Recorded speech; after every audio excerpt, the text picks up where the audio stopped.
Hello दोस्तों, क्या हाल है। Hope you are well. तो जैसा कि आपको पता है 10th क्लास का नया सेशन स्टार्ट होने वाला है। तो आज से हम स्टार्ट कर रहे हैं 10th क्लास का नया बैच, बिल्कुल फ्रेश। और वो बच्चे जो चाहते हैं मैथ्स में 100 आउट ऑफ 100 लेना, then come on to maths expert. ठीक है, तो कोई भी अगर आपको लगे कुछ समझ में नहीं आया या कुछ भी है, देन लीव योर क्वेरी, मैं उसको सॉल्व करूंगा। ठीक है, तो आज स्टार्ट करेंगे हमारी यूनिट फर्स्ट। यूनिट फर्स्ट में एक्सरसाइज 1.4। अब आप बोलोगे सर एक्सरसाइज 1.4 पर सीधा कैसे, क्योंकि आज इस बैच की शुरुआत है। यानी कि हम पहले दिन ही ऐसा टॉपिक नहीं उठा सकते जो बच्चों को समझने में दिक्कत आए, है ना। मतलब जो नए आएंगे उन बच्चों को दिक्कत वैसे नहीं आएगी, नए बच्चों को दिक्कत आएगी। जैसे अब मान लो आज का वीडियो जिसने देखा उसको परफेक्ट समझ में आएगा, लेकिन जो आज मिस कर गया वो अगले वीडियो पर आएगा तो उसको दिक्कत आएगी। दैट्स व्हाई आज मैंने एक इजी सा टॉपिक स्टार्ट किया है। With in 15 to 20 minute I will complete it. ठीक है ना, तो आपके अच्छे से समझ में आएगा ये टॉपिक। तो थोड़ा सा मैं आपको इंट्रो दे देता हूं कि हम इसमें पढ़ेंगे क्या। पहला जो आपका टॉपिक रहेगा वो रहेगा एचसीएफ और एलसीएम। सभी ने सुना हुआ है, लेकिन डिटेल में डिस्कस करेंगे। बहुत सा बेसिक इसके रिगार्डिंग भी है मेरे पास, जो कि आप लोगों को होप नहीं पता होगा, लेकिन हम डिस्कस करेंगे उन चीजों पर भी वन बाय वन। सेकंड जो है most important thing, that is Euclid lemma. Euclid lemma exam में डेफिनेटली आपको इसका एक क्वेश्चन मिलेगा ही मिलेगा, इट इज डैम श्योर। तीसरा जो टॉपिक आप इसके अंदर पढ़ोगे वो पढ़ोगे rational number, rational and irrational number. ये आपका third topic. And fourth topic we are going to start decimal expansion. तो हमें आज किस पर डिस्कस करनी है, डेसिमल एक्सपेंशन पर डिस्कस करनी है। तो बिना देरी किए स्टार्ट करते हैं अपने इस टॉपिक को। सो टॉपिक इज डेसिमल एक्सपेंशन। तो फर्स्ट ऑफ ऑल थोड़ा सा इंट्रो हो जाए डेसिमल एक्सपेंशन का क्या होता है। ज्यादा घुमाऊंगा नहीं बात को, सीधा सा मतलब डेसिमल एक्सपेंशन का ये है कि आपने अभी तक मतलब टिल 10 बहुत से डेसिमल नंबर्स देखे होंगे। उन डेसिमल के पीछे वाले जो नंबर होते हैं वो हमेशा अलग अलग होते हैं। भाई कभी 1 2 3 आ जाता है, कभी वो लगातार चलता रहता है। तो वो सारा का सारा किससे रिलेट है, वो सारा का सारा डेसिमल एक्सपेंशन से रिलेट है। ठीक है ना, तो हम पढ़ेंगे डेसिमल एक्सपेंशन के बारे में। फिर हमारा जो अगला क्वेश्चन मार्क है वो क्वेश्चन मार्क बनता है कि ये जो डेसिमल एक्सपेंशन है वो कितने टाइप का होता है। डेसिमल एक्सपेंशन हमारे पास दो टाइप का है। पहला decimal expansion that is terminating, पूरा नाम टर्मिनेटिंग डेसिमल एक्सपेंशन। दूसरा जो आपका टॉपिक है वो है नॉन टर्मिनेटिंग, नॉन टर्मिनेटिंग। कुछ बच्चे जो स्मार्ट हैं नाम से समझ गए होंगे। टर्मिनेटिंग का मतलब होता है कोई चीज बंद हो गई। आप डिवाइड देते हो, डिवाइड में दो ऑप्शन बनते हैं, डिवाइड या तो खत्म होगा या चलता रहेगा। ये खत्म होने वाला है, उसको बोलते हैं टर्मिनेटिंग। जब अपने बात करते हैं नॉन टर्मिनेटिंग की, तो स्मार्ट बच्चे फिर से समझ गए होंगे। नॉन टर्मिनेटिंग, नॉन का मतलब नहीं, टर्मिनेटिंग का मतलब बंद, मतलब वो जो बंद नहीं होते। ऐसे भी डिवाइड होते हैं जो बंद नहीं होते, वो सारे के सारे कैलकुलेट होते हैं नॉन टर्मिनेटिंग के अंदर। फिर अगर हम नॉन टर्मिनेटिंग को भी थोड़ा सा एक्सप्लेन करें तो नॉन टर्मिनेटिंग के अंदर बेटा फिर से दो आ जाते हैं।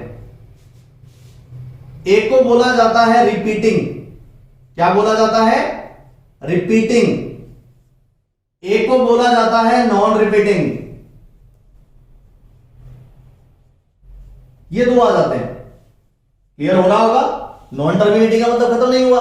भाई अब जब डिवाइड खत्म नहीं हुआ तो दो चीजें होंगी, या तो डेसिमल बार बार आएगा या फिर रिपीट होगा ही।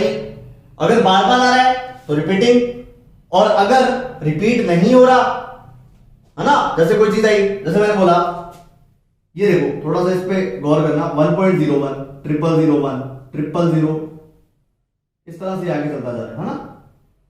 तो क्या हो रहा है भाई, नॉन टर्मिनेटिंग है, क्योंकि डेसिमल के बाद कंटिन्यू चल रहा है।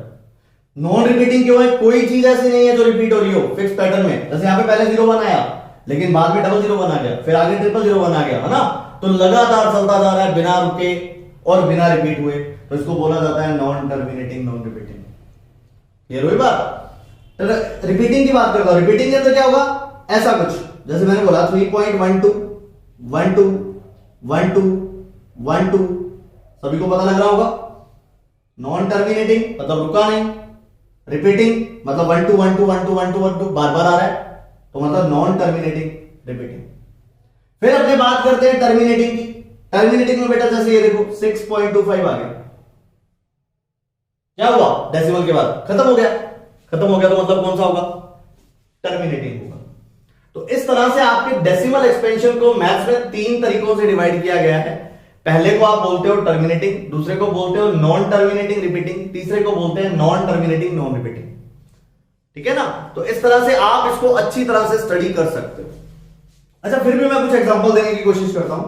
जैसे मान लो हमारे पास एक नंबर आया 25/4, इसी का आंसर आएगा 6.25, यानी कि क्या हुआ, मैंने 24 में डिवाइड दिया किसका, 5 का, सॉरी 25 में डिवाइड दिया किसका, 4 का, तो क्या आया 6.25। सही है ना? मतलब टर्मिनेट हो गया है। जब मैं बात करूंगा रिपीटिंग की, तो रिपीटिंग में क्या होगा, जैसे मान लो मैंने 10 में 3 का डिवाइड दे दिया, आंसर आएगा 3.3333 इस तरह से, है ना? तो नॉन टर्मिनेटिंग है, रिपीटिंग है। क्लियर? इसी तरह से नॉन रिपीटिंग की बात करूंगा तो √2 √3 ये सारे के सारे जिनका रूट पॉसिबल नहीं है वो नॉन टर्मिनेटिंग में आ जाते हैं। ठीक है ना? जैसे √2 की जो वैल्यू है वो होती है 1.4142, इस तरह से कुछ आगे चलती जाती है। तो आपको ये पता होना चाहिए कि √2 की वैल्यू कितनी है, √3 की वैल्यू कितनी है ना। अप टू 3 डेसिमल हमें लर्न रखना पड़ता है, लेकिन आगे तक ये चलती जाती है, कभी भी रिपीट नहीं होगी या फिर कभी भी खत्म नहीं होगी। तो इस तरह के सारे नंबर किसमें आते हैं, नॉन रिपीटिंग में आते हैं।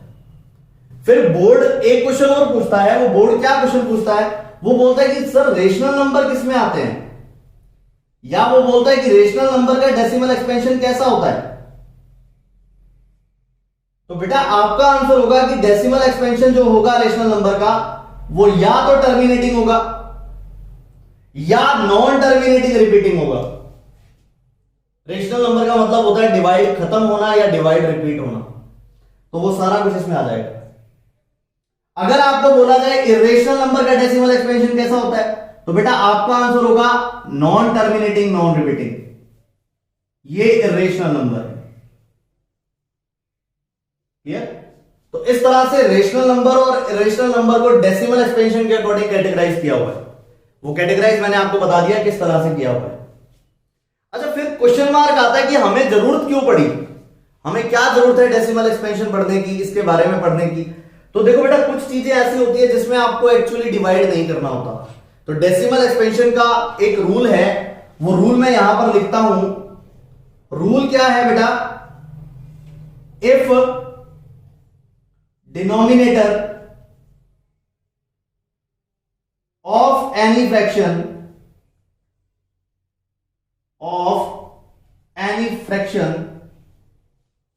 is in the form 2 raised to the power m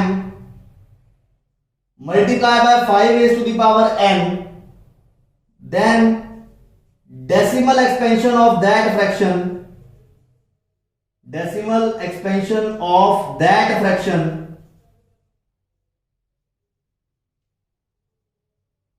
well terminating, ये रूल रहता है।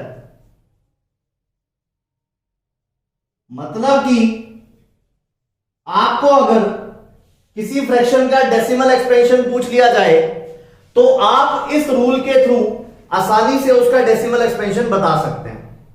Very simple as that. एक एग्जांपल देता हूं, डाउट क्लियर हो जाएगा। जैसे मान लो वी हैव वन क्वेश्चन, आपके सर ने आपको बोल दिया सर बेटा 1/625 का डेसिमल एक्सपेंशन क्या होगा, है ना। अब बच्चे दो तरह के होते हैं, एक तो होते हैं स्मार्ट और एक होते हैं ठीक ठाक। जो स्मार्ट होंगे वो जो मैं बताऊंगा उसको अप्लाई करेंगे, लेकिन जो ठीक ठाक होंगे उनके पास अपना जो पैतृक पद्धति है जिसको अपने डिवाइड बोलते हैं वो करेंगे। वो करने के बाद उनके पास एक पर्टिकुलर डेसिमल एक्सपेंशन आ जाएगा। लेकिन अब आप बताओ 1 में 625 का डिवाइड देना मतलब महाभारत है ना, कैसे डिवाइड दे पाओगे आप? तो बेटर है कि हम क्या करें, 625 के साथ कुछ छेड़छाड़ करें और डेसिमल एक्सपेंशन आसानी से प्राप्त कर लें, मिल जाएगा हमें। कैसे? मुझे क्या करना है, इसका डेसिमल एक्सपेंशन इस फॉर्म में चेंज करना है बस। तो उसका प्रोसेस क्या है, देखो बड़ा इजी सा प्रोसेस है।